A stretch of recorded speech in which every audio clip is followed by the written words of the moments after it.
हाल ही में यूक्रेन की तरफ से रशिया पर ऑपरेशन स्पाइडर वेब लॉन्च किया गया है, जिस ऑपरेशन के तहत रशिया की बहुत सारी मिलिट्री इंस्टॉलेशन पर हमला हुआ और बताया जा रहा है कि इस पूरे अटैक की वजह से, इस पूरे हमले की वजह से रशिया को तकरीबन $7 बिलियन का नुकसान झेलना पड़ा है।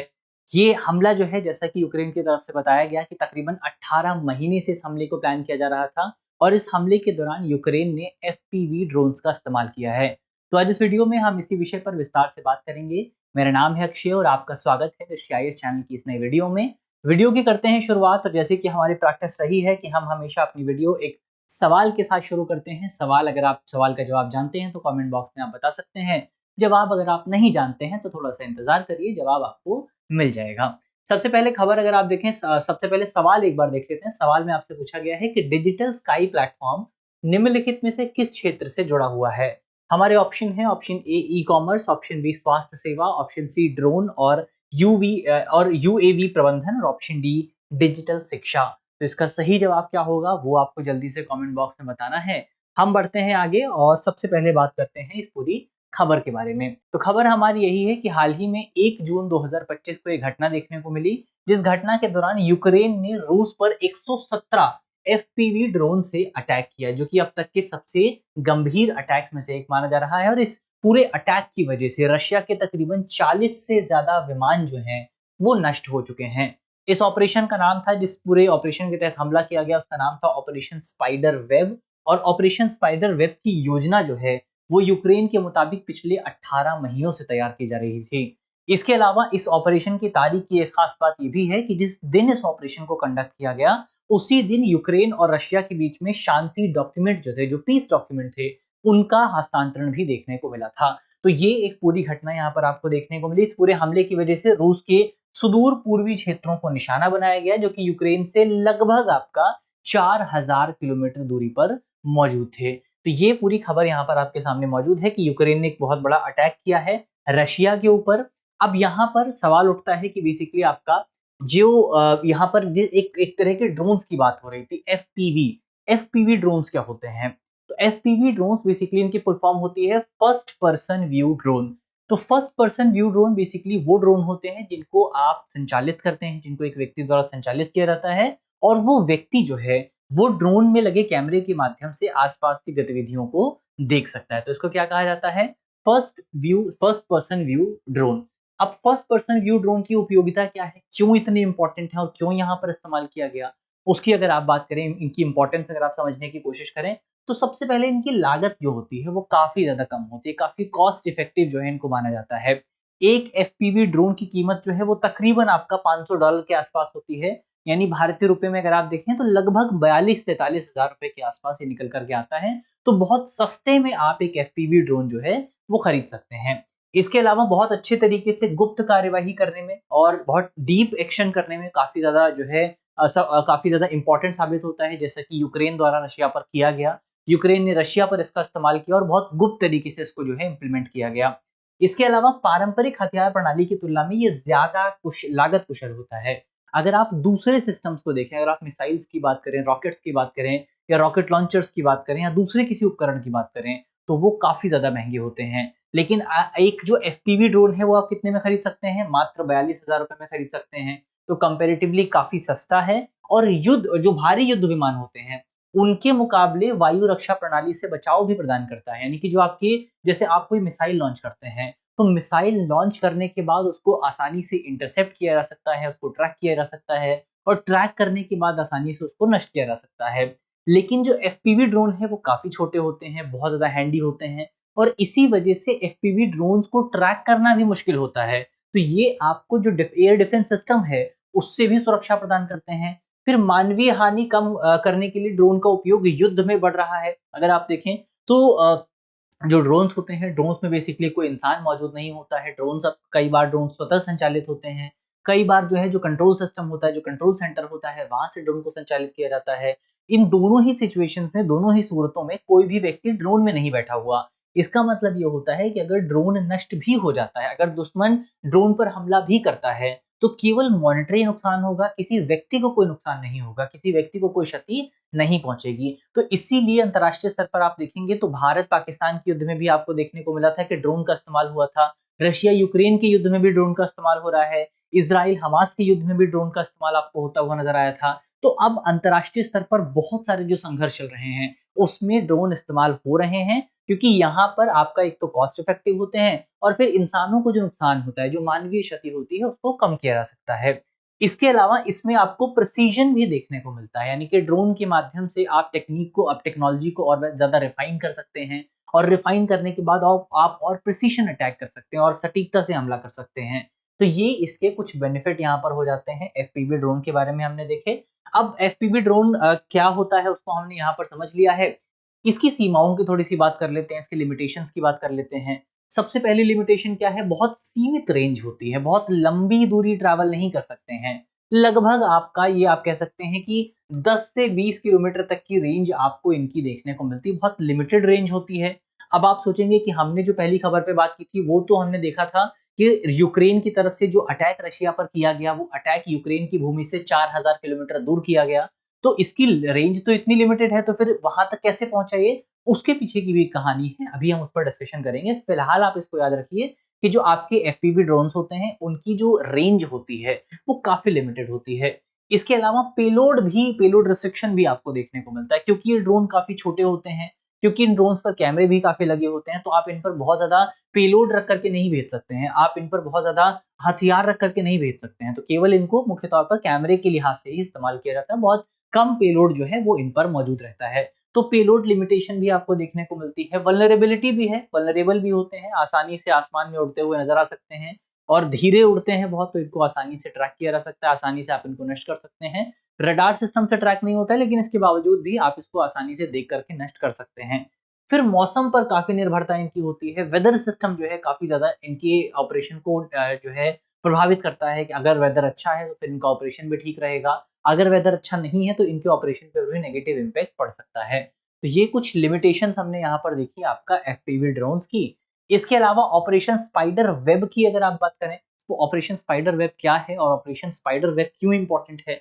तो ऑपरेशन स्पाइडर वेब के बारे में हमने पहले भी देखा था कि इस ऑपरेशन को तकरीबन 18 महीने पहले यूक्रेन की तरफ से डिजाइन किया गया था, और इस ऑपरेशन के दौरान खासतौर पर इस बात को ध्यान रखा गया कि रशिया की जो सिविलियन एरियाज हैं उनको बिल्कुल भी टारगेट ना किया जाए। इस ऑपरेशन के दौरान मुख्य तौर पर रशिया की जो सैन्य ठिकाने हैं उनको टारगेट किया गया था। इसके अलावा हमले से पहले ड्रोन जो है उसकी तस्करी की गई रशिया में, और जैसे यहाँ पर बताया गया है पूरा कि किस तरीके से ड्रोन्स को रशिया में भेजा गया था।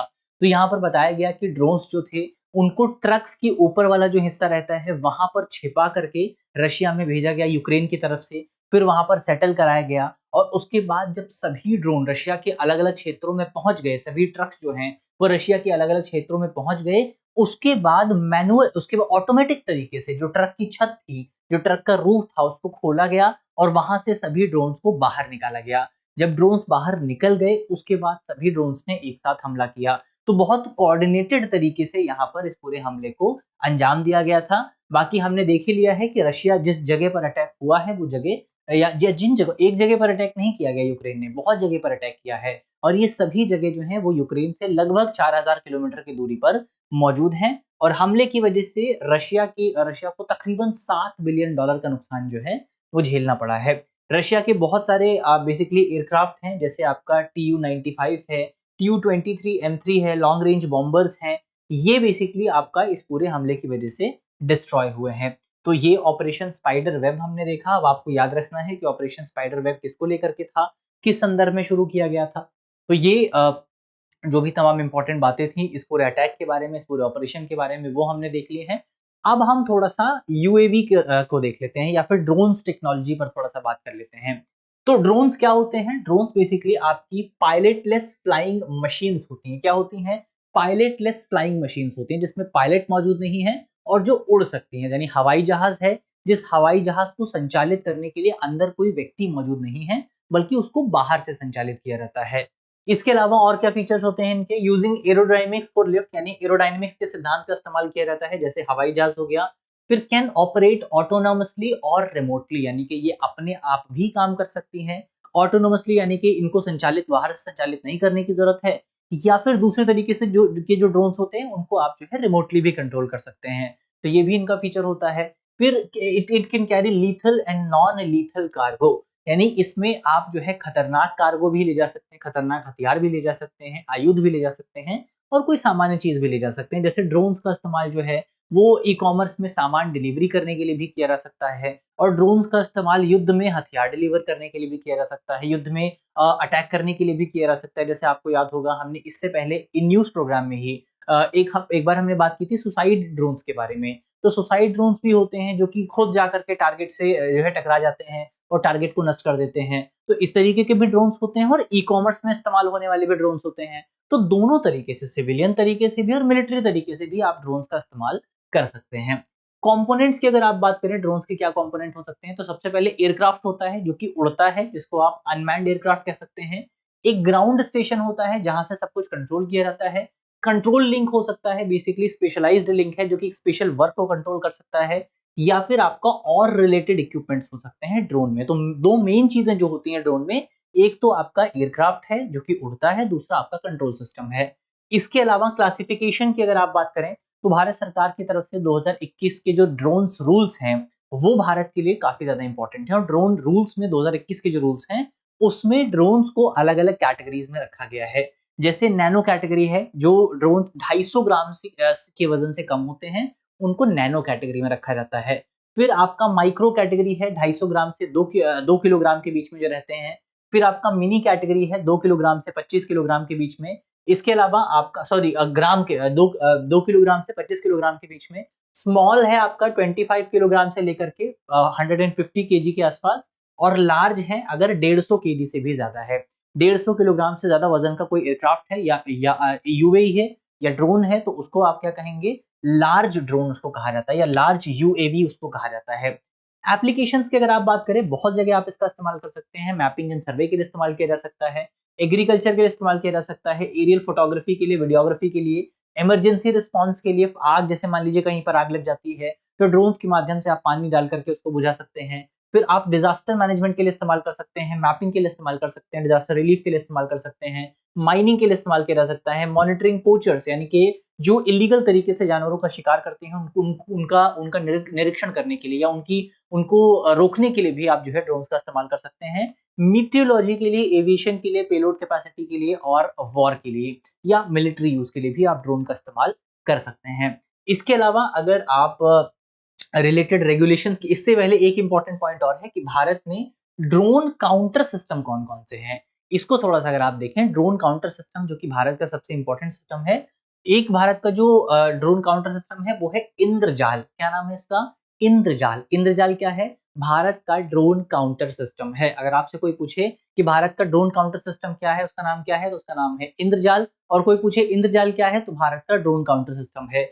इसके अलावा भारत सरकार की तरफ से इजराइल से हेरॉन ड्रोन सिस्टम भी लिया गया था। और फिर आपका एक है MQ-9B आर्म्ड ड्रोन जो कि हमने यूएस से प्राप्त किए हैं। इसके अलावा रिलेटेड रेगुलेशंस की अगर आप बात करें तो एयरक्राफ्ट सिक्योरिटी रूल्स 2023 हैं, ड्रोन रूल्स 2021 हैं, ड्रोन रूल्स अमेंडमेंट 2022 हैं। तो ये तमाम कानून भारत में मौजूद हैं। भारत सरकार की तरफ से क्या इनिशिएटिव किए गए हैं वो भी काफी इंपॉर्टेंट है ड्रोन्स को लेकर के। तो सबसे पहले यहाँ पर अगर आप देखें, एक इनिशिएटिव है आपका digital sky platform. Digital sky platform किसके लिए है? डिजिटल स्काई प्लेटफॉर्म बेसिकली आपका ड्रोन्स के लिए है। तो डिजिटल स्काई प्लेटफॉर्म पर क्या होता है, ड्रोन से जुड़ा एक सिंगल विंडो सिस्टम है। सिंगल विंडो सिस्टम होने का मतलब ये है कि अगर आपको ड्रोन से जुड़ी कोई भी जानकारी चाहिए या ड्रोन से जुड़ी कोई परमिशन चाहिए, तो वो आप जो है ये जो आपका डिजिटल स्काई प्लेटफॉर्म है यहाँ से प्राप्त कर सकते हैं। तो सिंगल विंडो सिस्टम की तरह काम करता है। फिर है आपका no permission no take off framework. No permission no take off framework यानी कि NP, no permission no take off framework जो है NP anti framework. NP anti framework basically ये कहता है कि भारत में जितने भी प्रकार के ड्रोन्स मौजूद हैं, इनमें से केवल नैनो ड्रोन्स को छोड़ करके, जो सबसे छोटे ड्रोन्स होते हैं उनको छोड़ करके, हर एक ड्रोन को उड़ाने से पहले आपको यहाँ पर ये जो प्लेटफॉर्म है, इस प्लेटफॉर्म पर जाकर के अनुमति लेनी पड़ती है। तो यही है आपका no permission no take off framework, कि अगर आपके पास कोई भी जो ड्रोन्स मौजूद है, केवल नैनो ड्रोन को छोड़ करके अगर आपको उसको उड़ाना है तो आपको इस प्लेटफॉर्म पर जाकर के अनुमति प्राप्त करनी पड़ेगी। फिर पीएलआई स्कीम है, ड्रोन्स के लिए सरकार ने पीएलआई स्कीम भी लॉन्च की है, यानी कि ड्रोन कंपोनेंट का निर्माण करने के लिए अगर आप निर्माण करते हैं तो सरकार आपको प्रोडक्शन लिंक्ड इंसेंटिव्स जो है वो प्रदान करती है। और फिर एक स्कीम है आपका ड्रोन शक्ति स्कीम। ड्रोन शक्ति स्कीम जो है ये बेसिकली भारत में ड्रोन स्टार्टअप्स की शुरुआत करने के लिए, किसकी? ड्रोन स्टार्टअप्स की शुरुआत करने के लिए स्कीम की शुरुआत की गई है। और इसका एक दो कंपोनेंट है इसके, ये जो ड्रोन शक्ति स्कीम है, पहला कंपोनेंट है इसका ड्रोन स्टार्टअप और दूसरा कंपोनेंट है ड्रोन एज अ सर्विस। जैसे आपने सॉफ्टवेयर सैस का नाम सुना होगा, सॉफ्टवेयर एज अ सर्विस, या आपने हार्डवेयर एज अ सर्विस का नाम सुना होगा, या आपने ब्लॉकचेन एज अ सर्विस का नाम सुना होगा। इसी तरीके से ड्रोन एज अ सर्विस को शुरू करने के लिए सरकार की तरफ से ये जो ड्रोन शक्ति स्कीम है इसकी शुरुआत की गई है। तो ड्रोन एज अ सर्विस का क्या मतलब हुआ? ड्रोन एज ए सर्विस का मतलब ये है कि बेसिकली सरकार आपकी मदद करेगी कि आप ड्रोन फैसिलिटी स्थापित करें और जिसको भी ड्रोन की जरूरत है आप उसको किराए पर ड्रोन प्रदान करें। तो ये क्या हो गया? Drone as a service system. तो ये है आपका drone as a service system, तो इसको आप याद रख लीजिए, ये भी इसका कंपोनेंट है। और ड्रोन स्टार्टअप को बढ़ावा देना ये भी ड्रोन शक्ति स्कीम का कंपोनेंट है। इसके अलावा यहाँ पर भारत में जब आप ड्रोन्स की बात करते हैं तो ड्रोन्स को लेकर के जो आपका 2021 वाले रूल्स थे, 2021 वाले रूल्स में बेसिकली आपका भारत में पूरा जो क्षेत्र है, भारत में पूरा जो एयर स्पेस है उसको ड्रोन्स के लिहाज से 3 कैटेगरीज में डिवाइड किया गया है। सबसे पहले है आपका रेड जोन। रेड जोन में आप ड्रोन नहीं उड़ा सकते। रेड जोन में केवल वही ड्रोन उड़ाए जा सकते हैं जिनको सरकार की अनुमति प्राप्त है। तो रेड जोन क्या है? नो फ्लाई जोन है, यहाँ पर कोई अलाउ नहीं किया जाता है जब तक सरकार आपको अनुमति नहीं देती है। फिर आता है आपका येलो जोन।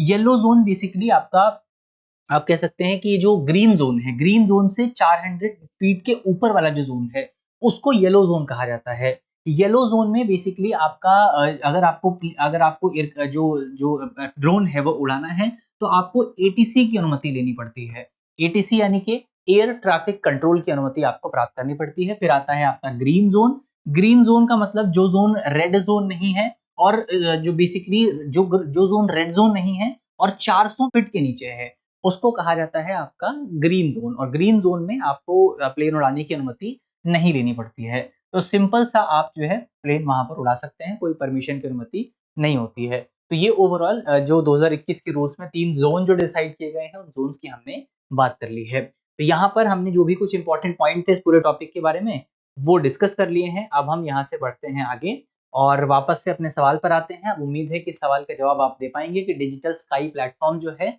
वो इनमें से किस क्षेत्र से जुड़ा हुआ है। तो मुझे उम्मीद है कि आपको पूरा विषय समझ में आया होगा। इसी नोट के साथ हम अपनी वीडियो को करते हैं समाप्त और उम्मीद है वीडियो आपको पसंद आई होगी। अगर वीडियो अच्छी लगी है तो वीडियो को लाइक कीजिएगा, वीडियो को शेयर कीजिएगा अपने दोस्तों के साथ, अपने साथियों के साथ। मिलते हैं आपसे अगले वीडियो में, तब तक के लिए अपना ख्याल रखिए, ध्यान रखिए, पढ़ते रहिए। धन्यवाद। डियर व्यूअर्स, अपने एग्जाम की तैयारी को और बेहतर करने के लिए हमारे चैनल को लाइक, शेयर और सब्सक्राइब करना न भूलें।